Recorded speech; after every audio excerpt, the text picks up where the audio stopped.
အားလုံးပဲမင်္ဂလာပါခင်ဗျာဒီမှာတော့ဆရာတိုးဆောင်ရဲ့လက်ညှိုးထိုး၍ပန်းဝေဒီအပိုင်း3ကိုဆက်လက်ဖတ်ပြပေးမှာဖြစ်ပါတယ်ခင်ဗျာအားလုံးပဲခံစားနားကျင်ကြပါအောင်ခင်ဗျာလက်ညှိုးထိုး၍ပန်းဝေဒီပိုင်း3တွေ့ဝေဝင်သက်ဆောင်နှင့်ပင်ပါလာခဲ့တော့၏ဒါပေမဲ့သူ့ခေါင်းထဲမှာကိစ္စတစ်ခုကအဆုံအဆံပြေးလွှားနေသည်ကြွညီပြောသောစကားရဲ့အဓိပ္ပာယ်ကဘာလဲထိုစကားရဲ့ဥဒိယာကဘယ်ကိုရည်ညွှန်းတာလဲလမ်းတစ်လျှောက်ဆင်းလာလိုက်တာရွာထဲကိုပင်ရောက်နေပြီရွာထိပ်တွင်ကစားနေသောကလေးများသူတို့လှဲကိုမြင်တော့ကစားတာရက်ပြီးဝိုင်းကြည့်ကြသည်တွေးပင်ရောက်ပြီမို့လဲလစ်မှာရွာလဲလမ်းလေးအတိုင်းဝင်လာခဲ့သည်လမ်းတွင်တွေ့ရသူများတစ်ဖက်တစ်ချက်ရှိအိမ်ခြံတို့မှရောက်ခံတို့မှလည်းလူစင်းတူရောက်လာသည်ဟုသောအသည့်နှင့်မတိမတာတစ်မျိုးတိတိတတ်တာတစ်မျိုးဝိုင်းဝန်းဆူဆန်းကြပါသည်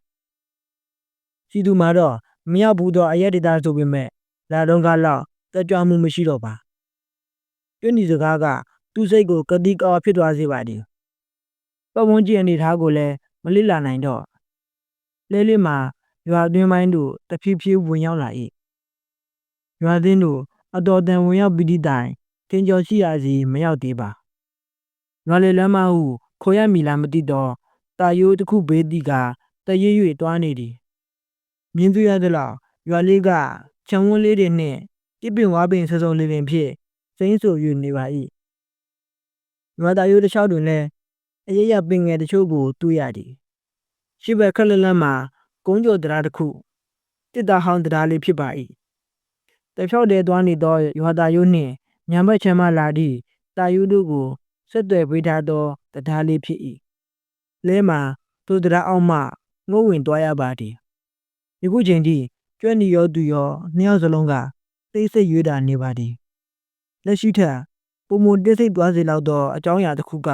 သူတို့လဲလေးအားစောက်ကြိုနေပါတော့၏ဟာလူတူအားဝိုင်းဝန်းရိုက်နှက်နေကြသောမြေကွင်းတစ်ခုသူပင်မဟုတ်ကျွမ်းနီပင်အောင်မှုကြောင့်ပါဇက်ဟောင်းလောင်းပွင့်သွားသည်လက်စဝိုင်းလက်နဲ့မမျှပါချေခံရသူမှာတယောက်တည်းဖြစ်ပြီးဝိုင်းဝန်းထိုးကျိတ်နေသူတွေ9ယောက်တိမြင်ကွင်းကိုကြည့်ပြီးကျွမ်းနီက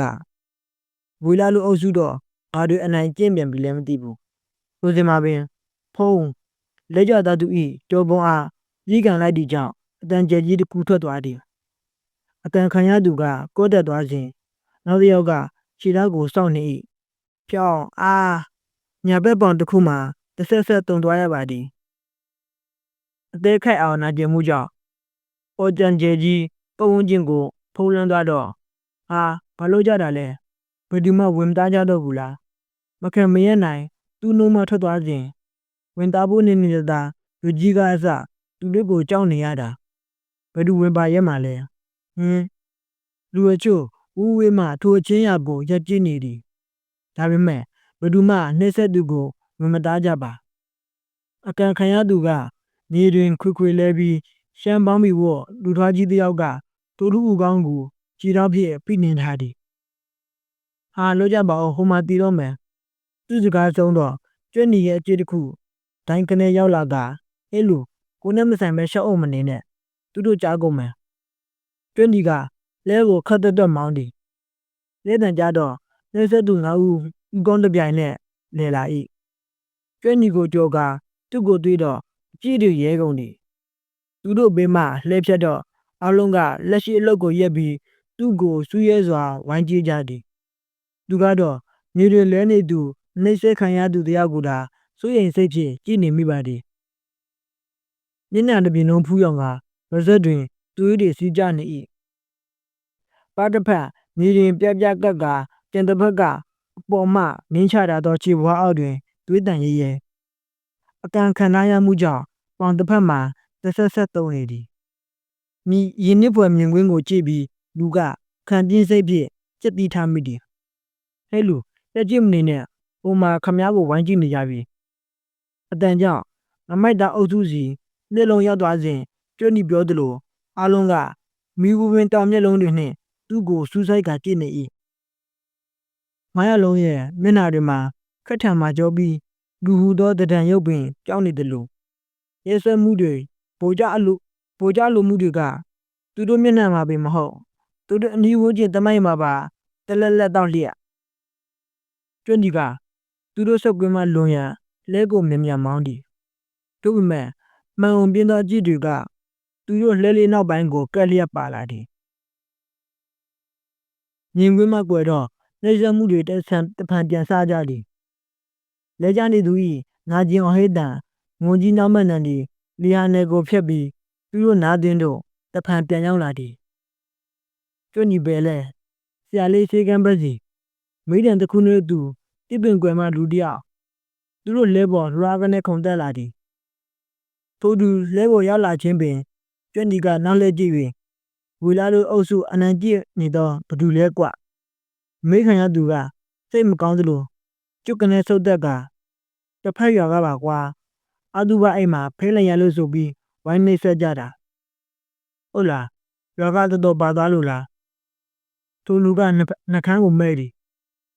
အလကားပါကွာဖဲဝိုင်းမှာငါရက်ကြည့်နေတာဖဲလန်ရိုက်တာမဟုတ်ဘူးသူ့ပါတာရိုးရိုးသားနိုင်တာ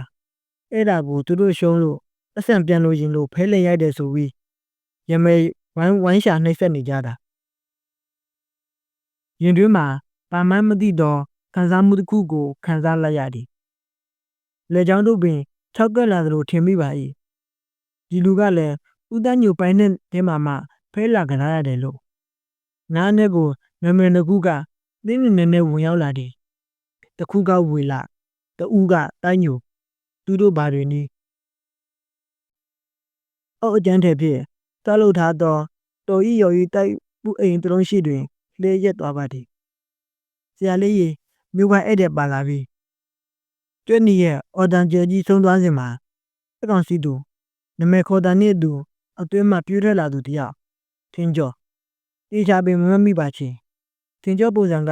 လွန်ခဲ့တော့နည်းကန်းနှင့်လုံးဝမတူတော့မိုးစိတ်မွေပတိုင်းမွေးများနှင့်အသားရည်ညီမောင်းကလုံးဝရင့်ကျက်ပြည့်စုံနေသောလူကြီးပုံပင်စီသူလဲပုံမှခုံစင်းကထင်းကျော်အားပူဖွဲ့လိုက်မိသည်လူဦးသားအတော်ကြအောင်မန်းတာအားရပူဖွဲ့ပြီးတော့မှကိုပြန်ခွာရင်းမင်းတော်ပြောင်းလဲသွားတယ်နော်သူ့စကားကြောင့်ထင်ကျော်ဟက်ကနေရကဒီဘက်ကွာငါကတော်တာဖြစ်နေတော့မင်းတို့မြို့သားတွေလောက်တော့ဘယ်တမ်းပြတ်ပါတော့မလဲထင်ကျော်စကားကြောင့်လူဦးသားရဲ့မိတယ်ကျွန်းဒီကလဲပေါ်မှာသူဤခီးဆောင်အိတ်ကိုချကာအိမ်နွင်းသားထည့်ပြီးသည်ကျွန်းဒီဦးတီဝင်သွားတော့အိုးကျန်းတဲ့နဲ့အိမ်လေးကိုကြည့်ပြီးဒါမင်းအိမ်လားထင်ကျော်ခေါင်းကိုညှစ်ကဟုတ်ပါကွာငါအိမ်ဆိုလဲဟုတ်တယ်ငါစီကန်းဆိုလဲဟုတ်တယ်။အိုမှာစမ်းမတက်ထားတယ်လေကွာ။မြင်ရသည်ကြည့်မှသဘောပေါက်တော့ဤ။ခြံဝန်းလေးအလဲတွင်ဖြစ်စလိုတင်ထားသောစမ်းမို့လေးတစ်ခုကိုတွေ့ရသည်။ကြည့်လက်သေးကန်းဟူသောနာမည်အောက်မှာဆရာဝန်ပွဲမီနှင့်ဘွဲတစ်စိတ်တစ်ခုကိုရေးထားသည်။ချီတင်ရှားရှားမရှိသည်မို့သူခုနကမမြင်မိ။ထိုစဉ်မှာပင်ကျွတ်နီကအိမ်တွင်းမှပြန်ထွက်လာကဆရာလေးဘာခိုင်းစာရှိသေးလဲ။မရှိတော့ပါဘူးကွာ။ဒါဆိုကျုပ်ပြန်လိုက်အောင်မယ်။အေးအခုလိုကူညီပေးလို့ကျေးဇူးပါကွာရပါတယ်ဆရာလေးရာဒါကျုပ်တို့တာဝန်ပဲပြောဆိုလဲပေါ်ပြခုံတက်ပြီးမောင်းထွက်သွားပါသည်လဲတွင်တက်လိုက်လာသူကလည်းထင်ကျော်ကိုလဲပေါ်မှလက်ပြနှုတ်ဆက်သည်ဘလို့လဲငါဟောတဲ့ဗီဒီယိုမှန်တယ်မလားထင်ကျော်ကပခုံးကိုလှမ်းပုတ်ပြီးရေကြဲမိတော့မှန်တပတ်သိမ့်မှန်တယ်ထင်ကျော်ရာကဲလုံးဘယ်နားမှလဲမင်းပြောတဲ့တန်ကိုငါမြင်ကျင်လှပြီထင်းကျော်မှာပတ်ဝန်းကျင်ကိုတစ်ချက်ဝေးကြည့်ပြီးမျက်နှာတီးသွား၏ပြီးတော့မယုံသင်္ကာမျက်လုံးမျိုးနောက်တစ်ချိန်ဝေဝဲကအာကွာအထက်ရောက်မှပြောကြရအောင်ရုပ်ကြီးပြောင်းလဲသွားသောထင်ကျော်မှုရာကိုတတိထားမိလိုက်ပါသည်မိသားစုဖားကနေအပေါ်ကိုလွင့်တက်လာသည်ဒီဝင်ရာတွင်နေထိုင်ကြကုန်သောရော်သူရွာသားပေါင်းတို့ခမများကျွန်တော်တို့ရွာသည်အခုချိန်ခါ၌မကောင်းသောမဟုတ်အမောက်ပယောကသုံးကဝေမြေဖုတ်ပလူးတို့မြူထူတောင်းကျနေဒီမှာထင်ရှားလာပါသည်သူတို့ရဲ့စေသားမှုကြောင့်ကျုပ်တို့ရွာသားတွေတအူးပြီးတအူးအဆက်မပြတ်တည်ဆုံးနေတာဟာလည်းအမှန်ပင်ဖြစ်ပါတယ်ဒီကဆုကနေကြုံလာဖို့အတွက်တောဆောင်နဲ့တောင်စောနဲ့များကိုပူဇော်ပတ်သက်ပြီးတော့လဲဒုက္ခတွေမရက်တန့်သေးပါ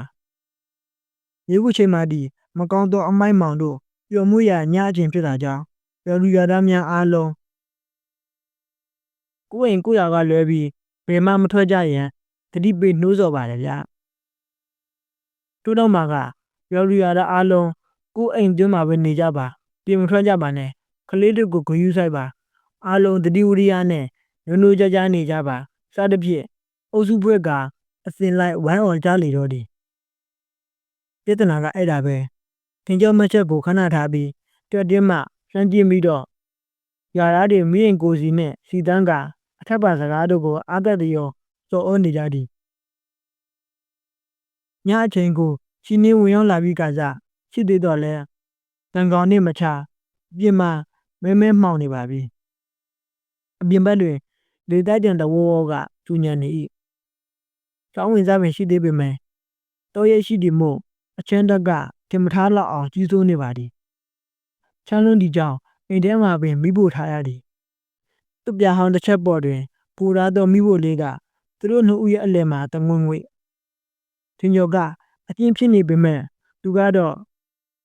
တုံမင်းတုံချင်နေသည်ရိုးမဆက်ရွာလေးမို့ဤမြအေးခဲမှုကိုအပြစ်တော့မဆိုတာပါထင်ကျော်ကဖက်တန်ဆေးလိပ်ကိုမိဘုံတွင်ထိုးကမိညှိရင်ရွာကလူတွေအဲ့ဒါခတ်တာပဲခုချိန်ထိဒီအစွဲလန်းတွေကိုမျက်စိမဲ့ယုံကြည်နေကြတော့ဆိုလိုက်ကြတာဒါနဲ့နေပါအောင်ကွာသူတို့ပြောသလိုမင်းတို့ရမှာတကယ်ပဲလူတွေအဆက်မပြတ်သိနေတာလားထင်ကျော်ကတပင်းတစ်ခုကိုလေးပင်စွာတွေ့ရင်ဟုတ်တယ်ကျွတ်နီပြောစဉ်ကမယုံတော့ယုံတော့ခုတော့တင်ကျော်ကိုယ်တိုင်ထောက်ခံလိုက်ပါပြီ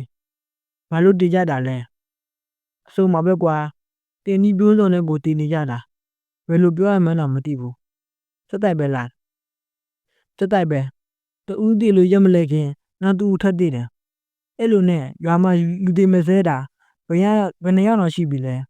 9ယောက်ဟာနှလုံးပြုတ်ပြည့်အဝမင်းတက်သွားတယ်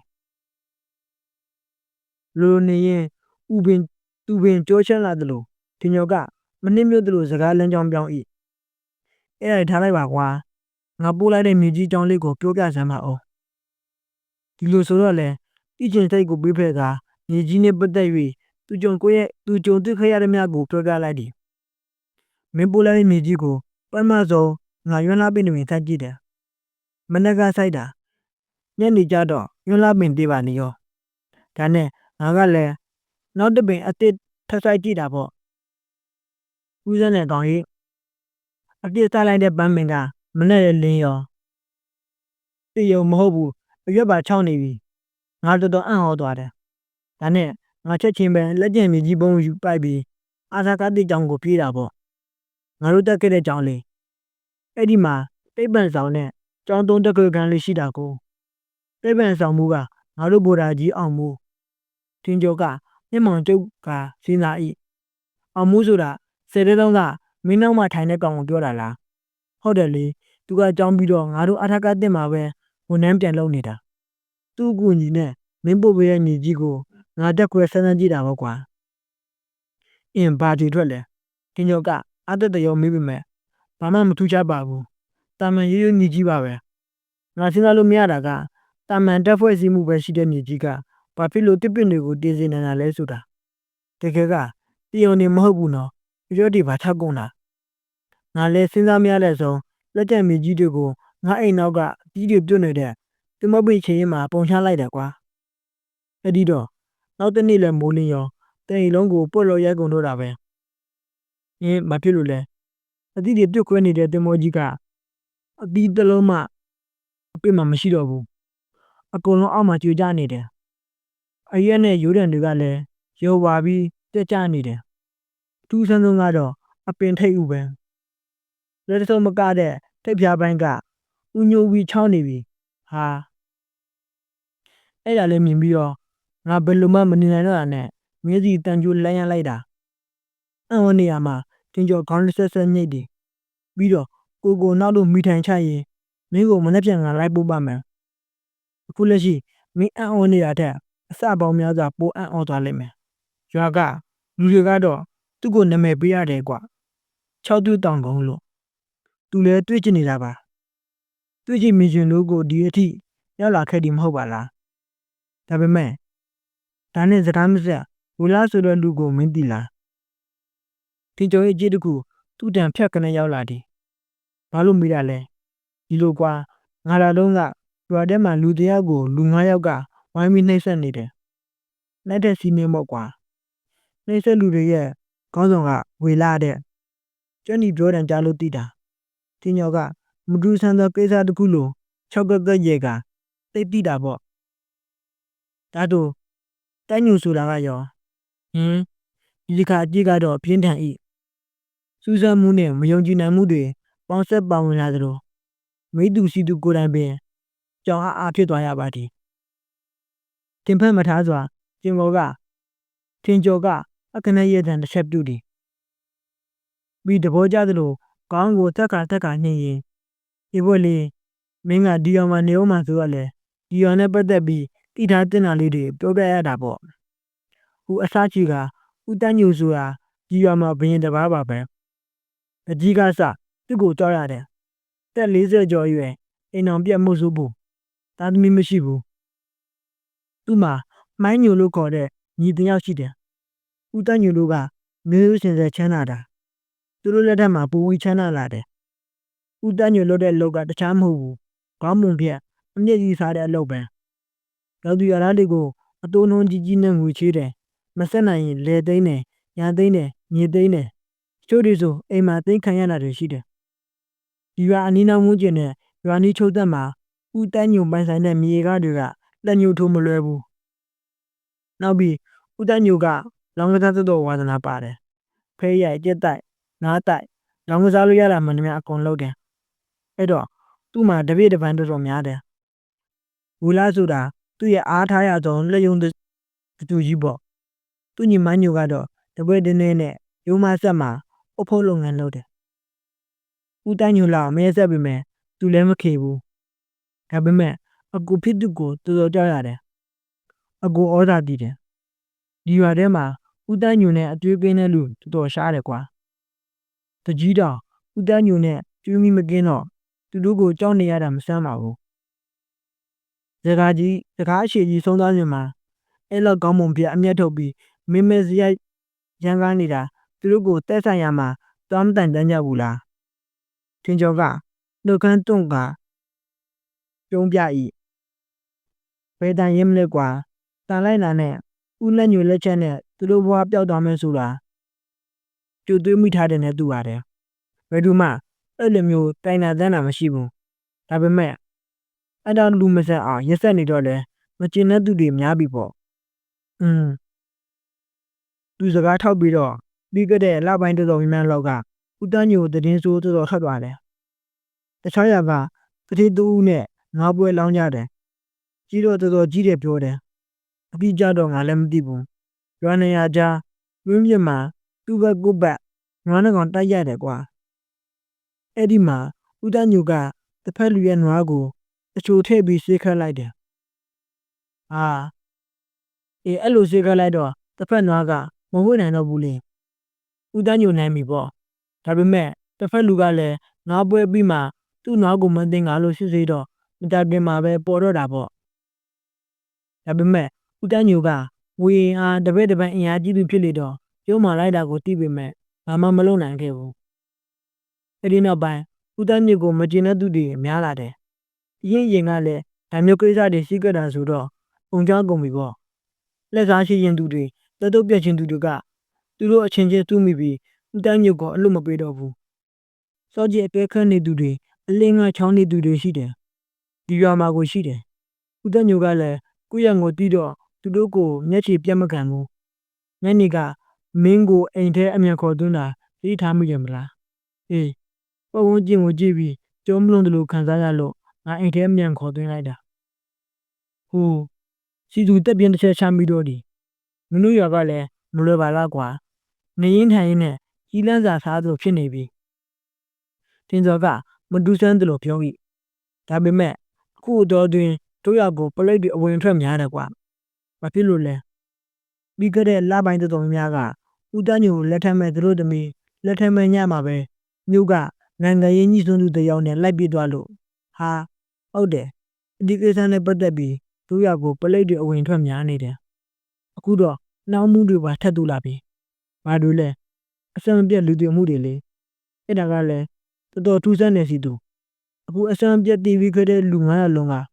ဘယ်သူတွေထင်လဲဘယ်သူတွေလဲဦးတိုင်းညိုတို့ညီကိုတွေရဲ့တပည့်တပန်းတွေဟင်